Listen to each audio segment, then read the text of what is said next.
Jemaat Tuhan, baik yang ada di gedung gereja ini, di Pepandan Wedi, maupun yang tengah ikut beribadah secara live streaming di rumah masing-masing melalui channel YouTube GKJ Wedi, kita akan bersama-sama menerima firman Tuhan. Dan kali ini pembacaan firman Tuhan dari Injil Yohanes 21 ayat 1 hingga 19 yang akan kami bacakan demikian. Yohanes 21 ayat 1 hingga 19. Kemudian Yesus menampakkan diri lagi kepada murid-muridnya di pantai Danau Tiberias, dan ia menampakkan diri sebagai berikut. Di pantai itu berkumpul Simon Petrus, Thomas yang disebut Didimus, Natanael dari Kana yang di Galilea, anak-anak Zebedius, dan 2 orang muridnya yang lain. Kata Simon Petrus kepada mereka, "Aku pergi menangkap ikan." Kata mereka kepadanya, "Kami pergi juga dengan engkau." Mereka berangkat lalu naik ke perahu, tetapi malam itu mereka tidak menangkap apa-apa. Ketika hari mulai siang, Yesus berdiri di pantai, akan tetapi murid-murid itu tidak tahu bahwa itu adalah Yesus. Kata Yesus kepada mereka, "Hai anak-anak, adakah kamu mempunyai lauk pauk?" Jawab mereka, "Tidak ada." Maka kata Yesus kepada mereka, "Tebarkanlah jalamu di sebelah kanan perahu, maka akan kamu peroleh." Lalu mereka menebarkannya dan mereka tidak dapat menariknya lagi karena banyaknya ikan. Maka murid yang dikasihi Tuhan Yesus itu berkata kepada Petrus, "Itu Tuhan."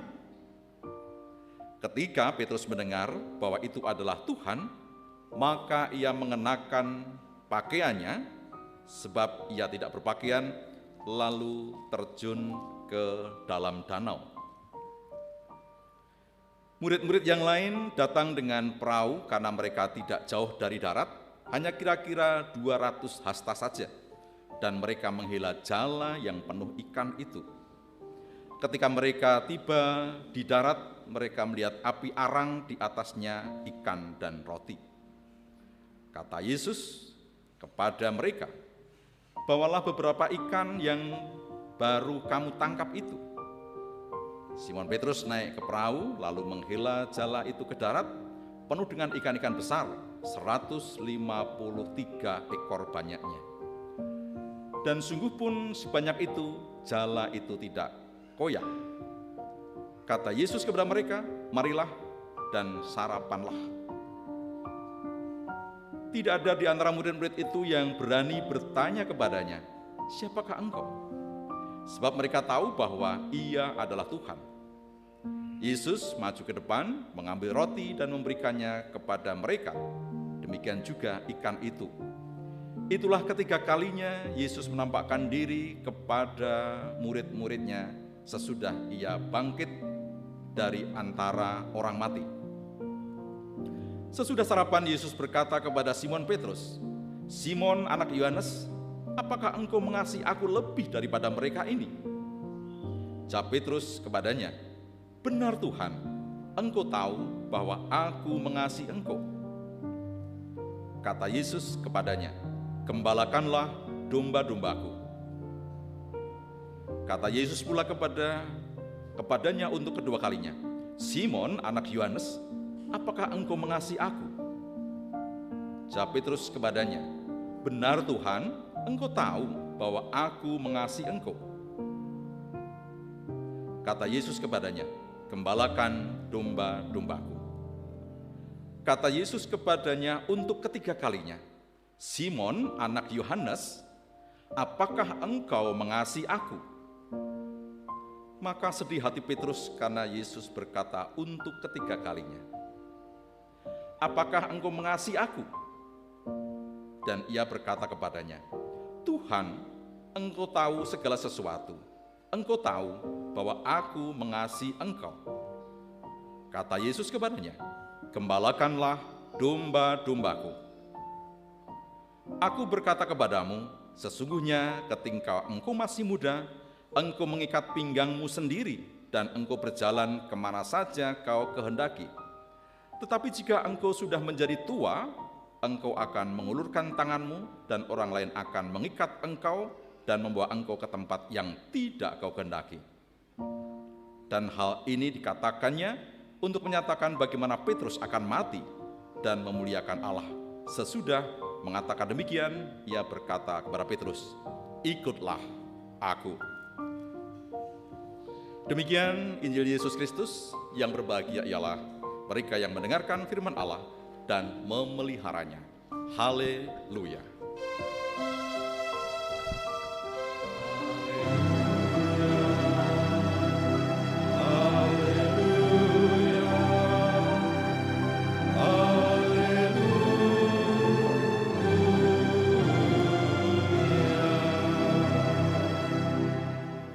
Shalom. Bapak, Ibu, Saudara, anak-anakku yang terkasih, baik yang di gedung gereja ini maupun yang ada di rumah karena mengikuti ibadah secara live streaming.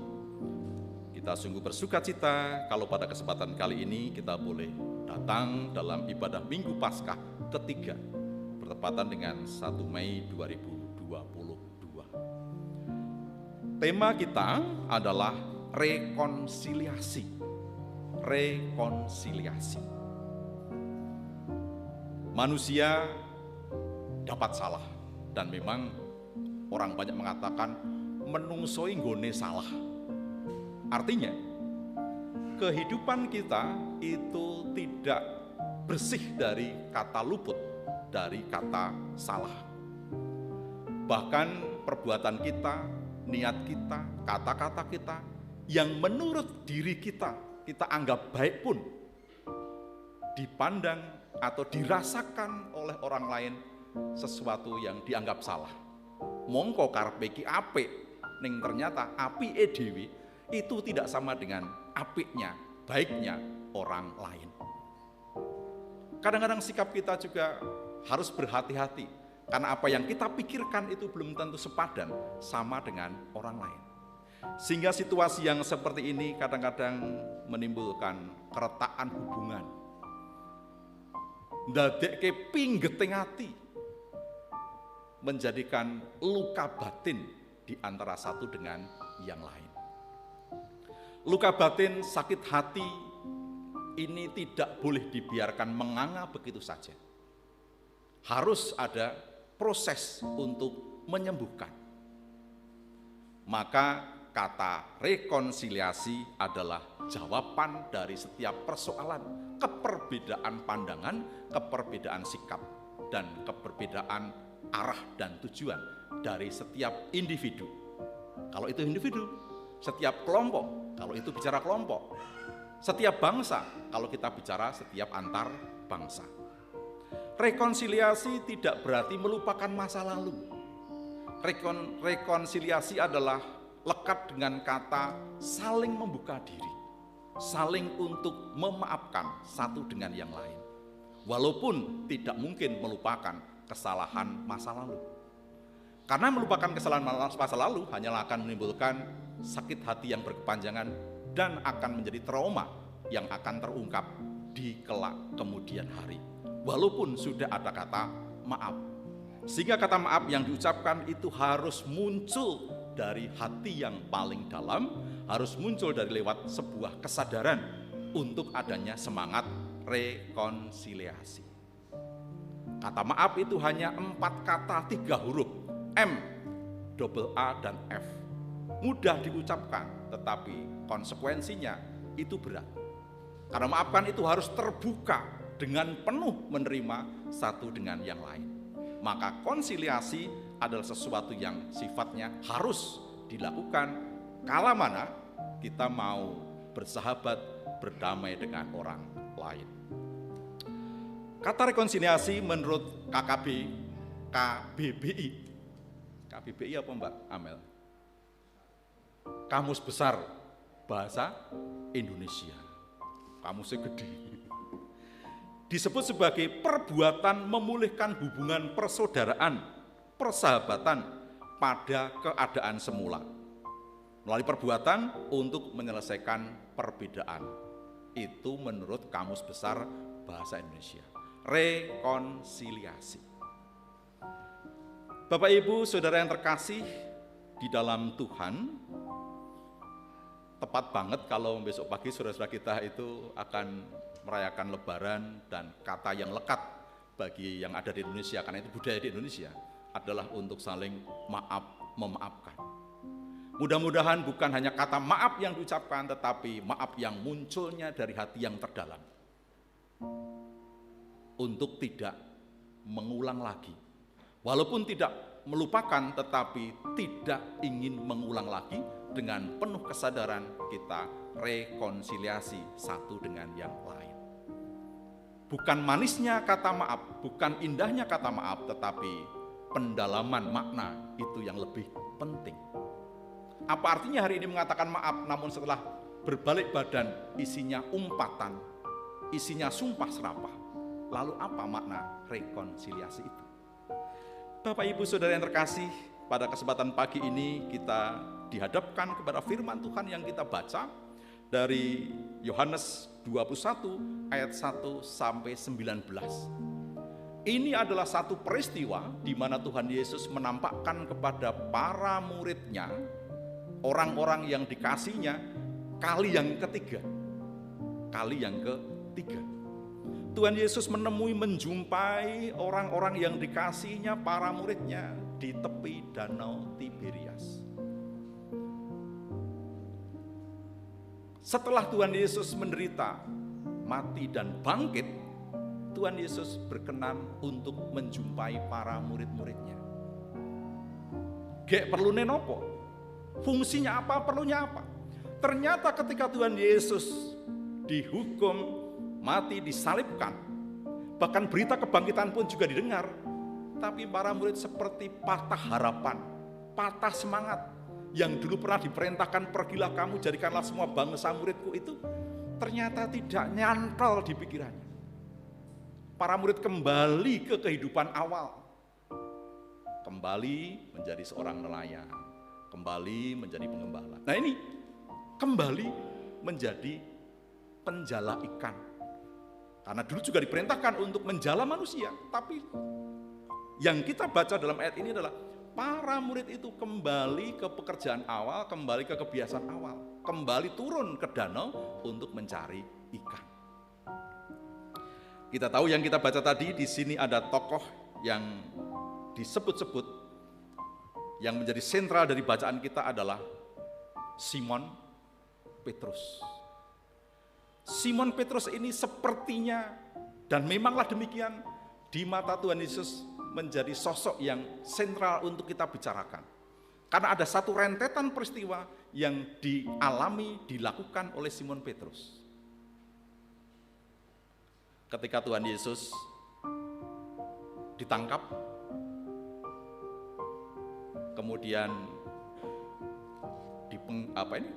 prajurit Romawi dan prajuritnya para imam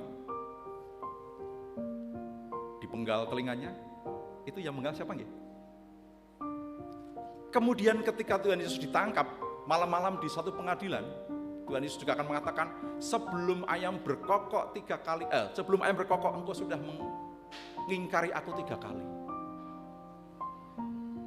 Maka kemarin saat diceritai anak saya itu, Pak, tadi di sekolah disuruh nonton film Passion of Christ. Ngeri. Yang menarik apa? Yang menarik itu ketika Simon Petrus ditanya, loh bukankah kamu bagian dari mereka? Dijawab, tidak, saya tidak. Kemudian menghadapkan wajahnya kepada Tuhan Yesus. Dan Yesus mungkin, benarkan Simon, engkau telah mengkhianati aku. Demikian juga Simon melihat wajah Tuhan Yesus juga. Kemudian berlalu. Itu artinya satu peristiwa ini sangat menggores dalam di hati Tuhan Yesus dan juga di hatinya Simon. Maka ketika Tuhan Yesus menemui mereka di pantai Danau Tiberias itu, ditanyakan, anak-anak, apakah engkau punya lauk pauk? Dijawab, tidak. Pergilah, melaut lagi, ke danau lagi, tebarkan jalamu di sisi sebelah kanan. Karena memang mereka semalaman mencari ikan, tidak satu pun ditangkap. Semalaman berjuang menangkap ikan, padahal menangkap ikan adalah profesi yang sudah dia geluti lama. Tetapi mengapa nggak dapat seekor pun? Ini sesuatu yang aneh. Biasanya kalau ahli menangkap ikan, nelayan itu kan paham. Di kedalaman ini ikannya banyak apa tidak. Di kedalaman ini jenis ikannya apapun tahu sebenarnya. Tetapi mengapa peristiwa ini Simon dan kawan-kawan seekor pun tidak dia dapatkan? Ilmu ini selama ini nyangdi. Tetapi ketika diperintah Tuhan, melautlah, ke danaulah, tebarkan jalamu di sebelah kanan. Maka apa yang terjadi? Jala ini menjaring ikan yang sedemikian banyaknya. Bahkan sampai seakan-akan perahunya ikut tenggelam. Tetapi jaringnya tidak terkoyak. Bahkan Alkitab juga dengan detailnya mencatat tadi jumlah ikannya sampai detail, sampai tidak hanya dicatat ratusan, puluhan, bahkan ekoran tadi dicatat di situ. 153. Detail sekali.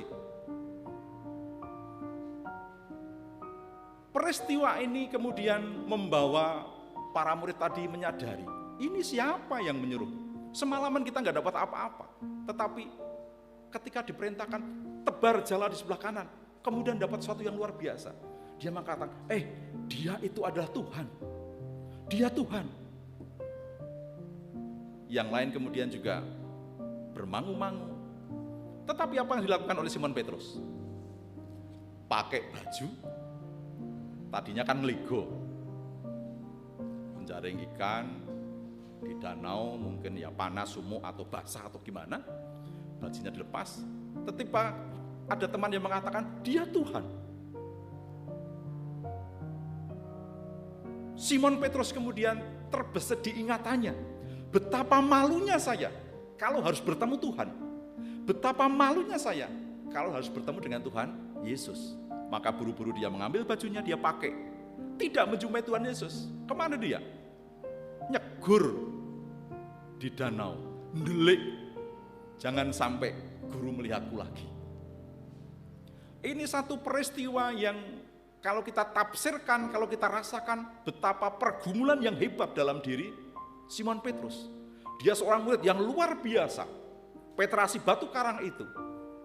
Tapi ternyata rapuh. Dan ketika harus bertemu dengan Tuhannya, dia malu dan takut untuk menatapnya dan untuk menyapanya. Trimo nyegur yang danau. Butuhin apa? Perlunya apa? Wong berat nyegur yang danau kok ndak nggo klambi meneh. Tetapi itu satu bentuk kegalauan hatinya. Maka dia pakai baju, harusnya pakai baju kan menjumpai. Tetapi ya pakai baju kemudian malah nyegur, mungkin bersembunyi di balik lambung kapalnya, main raketok dari Tuhan Yesus. Tetapi teman-teman yang lain kemudian menyapa, menghampiri Tuhan Yesus. Ini ada arang, ini ada roti. Mana ikanmu bawa ke sini? Yuk kita sarapan. Sudahkah engkau sarapan? Diajak sarapan. Kemudian Simon Petrus pun juga ikut bersama-sama dengan mereka, sarapan bersama dengan Tuhan Yesus. Ini satu peristiwa yang kelihatannya biasa. Pagi orang belum makan. Cari ikan belum dapat, mancing lagi, nebar jala lagi, dapat. Sepertinya biasa-biasa saja. Tetapi ada perentetan peristiwa yang sebelumnya mesti harus kita maknai. Siapakah sosok Simon Petrus? Ketika sudah ngumpul, diajak makan bersama, baru kemudian Tuhan Yesus bertanya, Simon Petrus, apakah engkau mencintai aku lebih dari mereka? Jawaban yang pertama dijawab dengan datar saja. Tuhanku tahu bahwa aku mencintai. Pertanyaan yang pertama ini merupakan pertanyaan yang muncul dengan penuh kasih. Simon, apakah engkau mencintai aku? Mungkin juga dijawab dengan datar, Tuhan, aku mencintaimu. Tetapi diulang yang kedua kalinya. Apakah engkau mengasihi aku? Pertanyaan yang kedua, apakah engkau mengasihi aku? Ini pertanyaan yang kemudian ada semacam penekanan dari pertanyaan yang pertama. Apakah engkau mengasihi aku? Ini satu pertanyaan yang dimana mengingatkan kita betapa Tuhan Yesus ingin mendapatkan satu kepastian sikap. Karena Simon pernah menyakiti hati Tuhan Yesus. Karena Simon pernah mengkhianati, karena menyangkal Tuhan Yesus. Ketika malam itu, di malam ketika Tuhan Yesus ditangkap. Maka kemarin waktu kita di drama Paskah kita, narasi yang saya baca, betapa pedihnya hati Tuhan Yesus. Dicerca, didera, dan ditinggalkan oleh para muridnya. Yang tadinya luar biasa ingin membela, ingin setia mengikut Kristus, tetapi mengkhianatinya. Pertanyaan yang kedua itu seperti menandaskan, Simon, kowe kelingan ra? Kamu ingat enggak? Kamu pernah menyakiti saya, kamu pernah mengkhianati saya. Maka muncullah pertanyaan yang ketiga, apakah engkau mengasihi aku?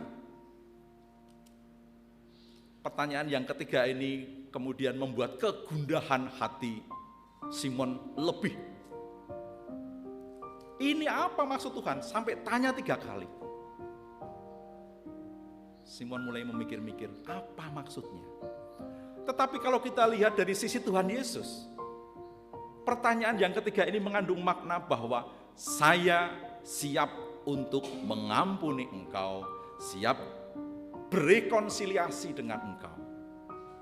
Karena aku mengasihi. Jadi pertanyaan 1, 2, dan 3 pertanyaan yang sama ini adalah ketika Tuhan ingin justru mengajak untuk rekonsiliasi.